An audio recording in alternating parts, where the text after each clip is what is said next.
Spring.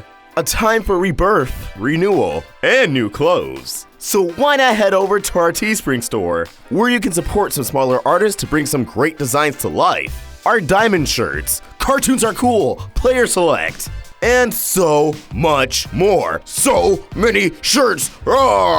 We know you have spring fever. We know you want one of these shirts. Go check them out. Link in the description. Now on to the video.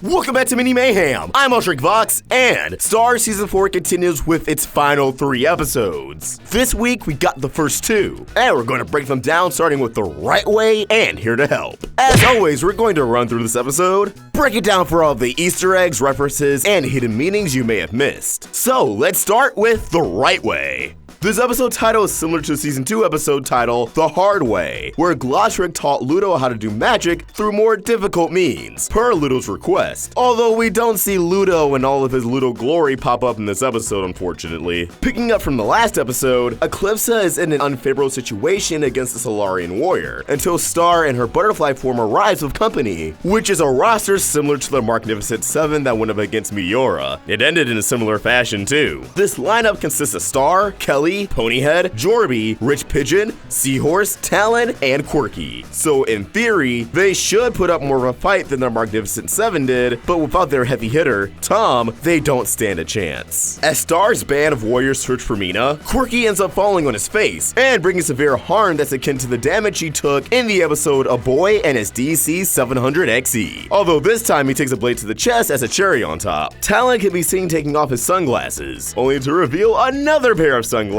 which calls back to the abundance of sunglasses he harbored in the episodes Divide and Conquer. Eclipsa refers to a book, Compendium of Magical Elements, authored by Dr. Emily Kelpbottom. Kelpbottom was the best friend of Queen Crescenta Butterfly, who helped Crescenta organize an election to elect a monster king and queen, which ended up being King Pseudo and Queen Pema Avarius, who, as you guys could assume, are the relatives of Ludo and the rest of the Avarius family. Eclipsa reveals to Janna that Solaria Butterfly wasn't just a genocidal ruler hell-bent on the destruction of monsters, who created genocidal soldiers hell-bent on the destruction of monsters, but she was also Eclipsa's mother, a once close, cherished relationship that became complicated. Eclipsa never resented her mother. In fact, she was saddened by her untimely death. Her tone and expression in the scene says everything we need to know about Eclipsa's feelings. She just wishes things could have been different, that her and her mother saw eye to eye. Ponyhead extends her horn to combat against a warrior they assume to be Mina. This is one of the few times we get to see Ponyhead's artificial horn that she claimed in the episode Bamu Padi, which affords upgrades such as this one.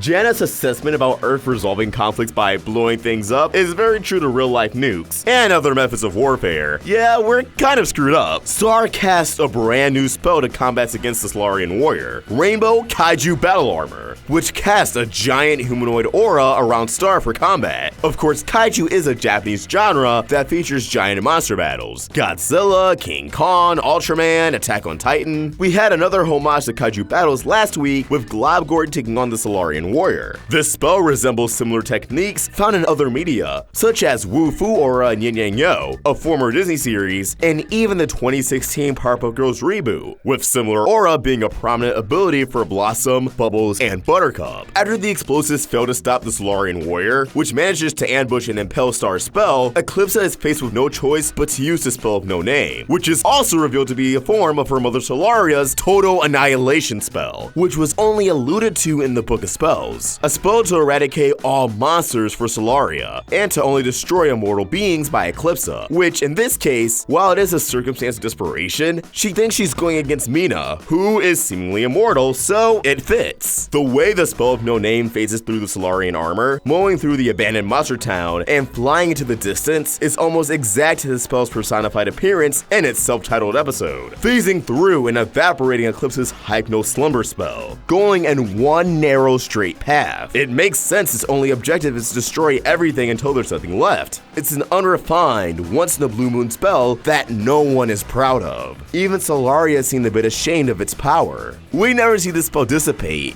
If anything, it just keeps on flying away. So, is it still out there? We may find out in this series finale. This spell also has an incantation different from the one Moon recited in the episode Moon the Undaunted. This time around it's, I call the spell which has no name. My mother's gift with which she reigned. Eclipse my heart with rightful power. Stand before the queen and cower. As Marco reunites with Star, she holds onto him tight stating, I'm going to keep you in my pocket from now on. Although Marco is unaware of what this means, it's his exact request of what he wants to do, as he babbled on about in the realm of magic in the episode Mama Star. And as we suspected in our previous breakdown for Ready Aim Fire, the Solarian warrior attacking New Monster Town was not Mina Loveberry, but a different figure entirely, as Mina arrives to the scene with hundreds of Solarian warriors. Yikes, not looking good for Star.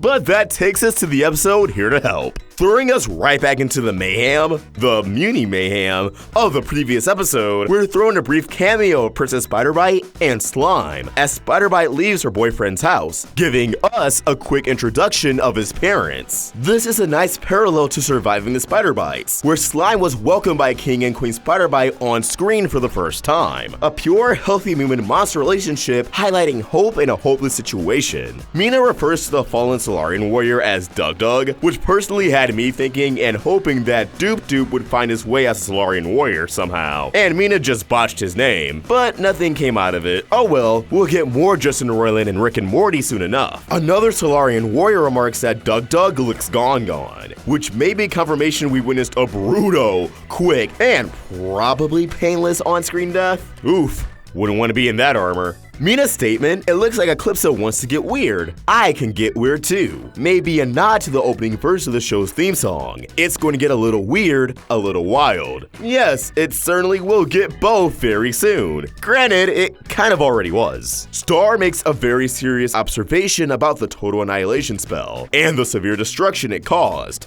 despite only being focused on one target. Star's immediate disdain for the spell plants the first seed of the conclusion Star makes in Tavern at the end of the multiverse. Check out that breakdown after this one. In a way, Star may begin to see why Moon was so hesitant to use the spell against Toffee, and why Moon has this trust towards Eclipsa's magic, although Star herself still has faith in Eclipsa. Moon and River arrive to the scene, still in the garments they were spotted in during Ready Aim Fire, so River's still in his bear costume, which has satisfying payoff down the road in the following episode. Moon drops the title of this episode after Star briefly explains the situation, stating that she's here to help, which is a very controversial statement of Moon's with further context. Her definition of helping is far different from Star and Eclipsa's. However, it does illustrate that Moon feels that the actions she committed were for the best, even if they were very short-sighted. We'll talk more about Moon when the time is right in the next breakdown. River and Globgore share a heartwarming moment that, when revisited with the episode's cliffhanger in mind, sheds more light on River's confliction. He cares about Globgore and is carried with their connection of both being fathers. However, the look River has on his face when he sees Globgore's wound, knowing Globgore's fate if things don't go according to plan, it bothers River. He states that Moon always knows what's right, before looking away from Globgore and changing the topic. For the first time, he likely feels that the love of his life doesn't know what's right, that she's doing the wrong thing. He's in the greatest conflict he could wound up in, that he may have to betray his wife to save a comrade, someone he once viewed as the epitome of evil. We even see how nervous River is towards the situation by offering Globgore meat, disregarding that Globgore is now a vegetarian. As our heroes seek refuge in the Monster Temple and devise a plan, Sir Dashing a Muscleton suggests a total annihilation spell, only for Star to immediately shut it down, once again highlighting her slow journey to her conclusion in the following episode. But Frog reveals his ancestors partook in the Moon Monster War during the Age of Solaria, only to all perish after assumedly being outclassed and outnumbered. It goes to show how far relations between the two worlds have come, fighting over land to sharing it, only to find themselves on the edge of everything they built up to be torn down. Moon and Eclipse's final interaction, prior to the reveal that Moon is in cahoots with Mina, almost plays out as a final chance for Eclipse that reminds Moon why she can't be trusted in the first place. First, Eclipse is near a Snickers vending machine, aiming her sole focus on the candy bar, just as she did when Moon first met her. It immediately takes Moon back to that unfavorable, bleak situation. Second, Eclipse is holding Meteora while slamming against the vending machine, refusing to hand her over to Moon, and ultimately using Meteora to retrieve the bar from the inside. Much like how River connects to Globgore due to both of them being fathers, Moon has concern for Meteora's well-being as a child due to raising her own, Star. This reminder of the past, Eclipse's careless actions around her child, and failure to strategize for the kingdom all writes Eclipse off as irresponsible and untrustworthy in Moon's eyes. Above all else, it shows a lack of growth. To Moon, Eclipse is still the same woman she was all those years ago. The woman who gave her a dangerous spell to defeat Toffee. Star brings Marco to a shed full of pit goats as a way to remove the two from the situation. A moment of levity before jumping back into the chaos of everything. Now, I believe these pit goats may actually be a reference to Gravity Falls. It wouldn't be the first Easter egg Star vs. the Forces of Evil has made to the animated series, but Gravity Falls had two pets in the main cast, a pig named Waddles and a goat named Gompers. Eventually, Mabel started pairing these two together, and as of the episode The Love God, they got married. Considering the design of these pit goats, yeah, they look like the offspring of Waddles and Gompers, in however weird way that may have happened. Star addresses Marco's declaration of love and the realm of magic during the events of Mama Star, which leads to a moment a lot of fans of the shipping variety were waiting for. Marco tells Star he's loved her from the very beginning, that it's gotten more intense over time. Marco's afraid of it getting in the way, but according to Star, it doesn't have to get in the way. And the two share a passionate kiss, one that greatly contrasts the kiss shared in Booth Buddies, as that was forced, without consent, and spur of the moment. Marco kissing Star because he felt as if he had to. This kiss has appropriate build-up. There's consent behind it. It's the true STARCO kiss, the one many fans of the series have been needing.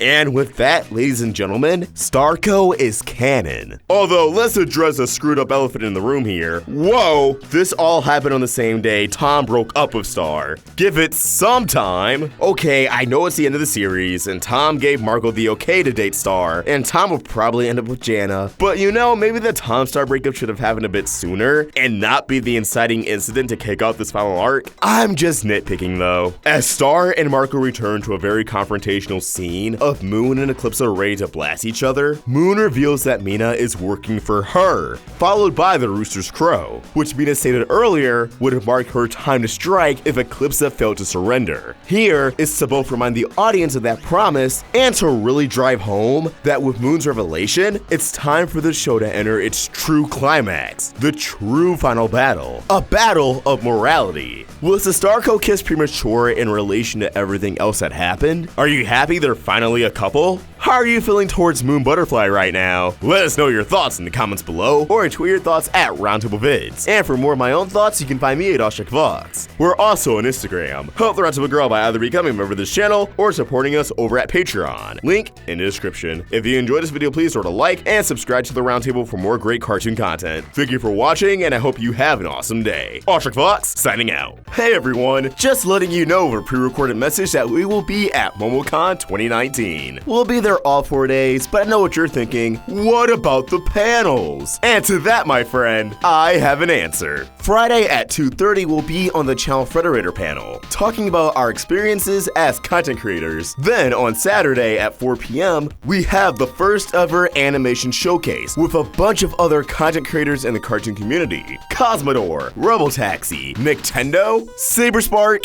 you name it. We'll be showing off a bunch of animated projects, such as Hazbin Hotel, Estelle, whose creator will also be there, Longon Gulch, Amoda and Nepson, and more. And yes, we will be showing exclusive footage you cannot see anywhere else. Well, I mean, until the actual panel, where I'm sure it'll be live streamed and you can, but you guys get the point. After that, our final panel will be Saturday at 7. Another Steven Universe of the fan of this panel. Us, Mackenzie Atwood, Slice of Otaku, Rose's Universe, and Michaela Deese, the voice of Amethyst. Oh yeah, did I mention this TV Universe cast will be there? Zach Callison, Dee Magnahall, Michaela Dietz, and Estelle. Well, Estelle's only gonna be on Thursday, but Estelle. Get hyped for MomoCon, guys. It's so close, and I have a feeling it'll be one of the best years yet. Hope to see some of your beautiful faces there.